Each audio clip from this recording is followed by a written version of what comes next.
Hey guys, and welcome to my complete skillbook guide. In this video, I will be explaining how to get skillbooks and which ones are worth using in certain scenarios. So first of all, what are skillbooks? Skillbooks are the items used to learn and upgrade skills that each have specific elements and specific effects that apply to the enemy.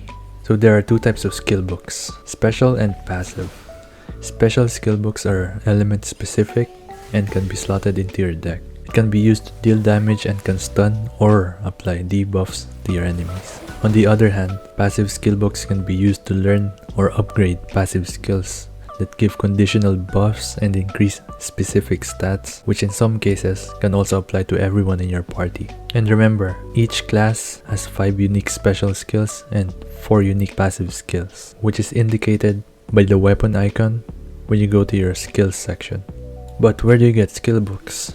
You can get skill books from the traveling merchant, the domination medal shop, from the premium check-in pass after you reach day 14, from the level achievement bundle after you reach level 45, from the level 79 world boss. You can also get skill books from Natrum's Nest or the Frozen Laboratory. You can either get it as a drop or you can go to the dimensional border shop and trade in your essences for the skill book. And lastly, you can get the skill book after reaching level 80, which unlocks a class specific skill for your character, which in my case, it will give me the Magic Tome Blink skill book. So going back to the traveling merchant, you're gonna have to give 30 of the element specific magic pages to get one copy of a skill book. So how do you get these magic pages? You can get magic pages from specific monsters in the chaos fields, and you can also get it from the genie. And don't forget that you can also trade your skill books and magic pages in Evermore. And now that you know what skill books are and how to get them, which skill books should you get? Keep in mind that I mainly use the witch class, so I'll be talking from that perspective, but the tips I'll be giving can also be applied to other classes. So for PvE, your main goal should be getting the skills that have a large area of effect and a low cooldown, because most of the content in the game requires you to fight multiple enemies at the same time. Good examples are Frozen Storm, Grasping Thorn, and Water Bomb. These skills have a very low cooldown and good damage scaling, so having at least one copy of these skills will be very beneficial. Getting the special skill books are important, but you can't forget about the passive skills. These skills are the cheapest ones to upgrade, ranging from 350 to 1000 domination medals. Passive skills are really good because they are versatile, dealing the same effects regardless of what enemy you're up against. I recommend getting your 3 main passive skills to level 6 after you get your special skill that costs 3,500 in the domination medal shop.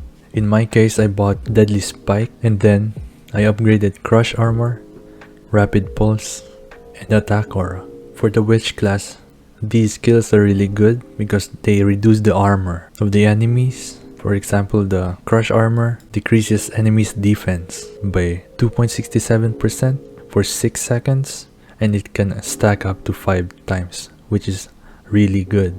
I chose these skills because I wanted to play the role of a support and a DPS at the same time, and these skills reduce the enemy's defense, increasing both my DPS and my teammates' DPS. So after you get your special skill from the domination shop, your goal should be getting at least 2 skills of the same element for different decks. For my case, I got Deadly Spike, so the next skill that I got was Dark Balloon. So I have 2 skills ready when I'm fighting light monsters, so I have more DPS, and that goes with every single element. So you'd want to have 2 skills per element. So now that I have Grasping Thorn, I can either go for Leaf Dance or try my luck in getting Ground Eruption. I just think that 2 skills per element is a good stopping point, because most classes have that one skill that is irreplaceable, just like Twilight Nova for Witch is a very good skill because it heals and stuns the enemies. And the other skill that I know from the other class is the one for Destroyer, the one that gives you a shield. So you will most likely have one skill that will always occupy one slot of your skill bar. So having 2 other skills of the same element will make it easier for you to build decks for specific mobs that have different element types. Alright, so what about for PvP?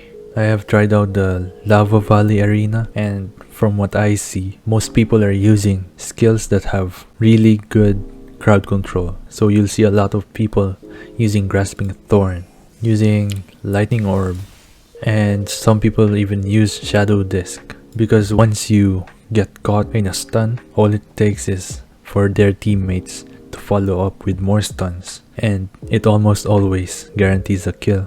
In my opinion, crowd control is the meta right now for PvP, especially in 3 versus 3. Alright guys, so that's it for this video. I'm gonna try to make a follow-up video talking about all the other skills for every class in Kuni. So if you wanna see that, hit the like button, and I'll see you guys on the next video.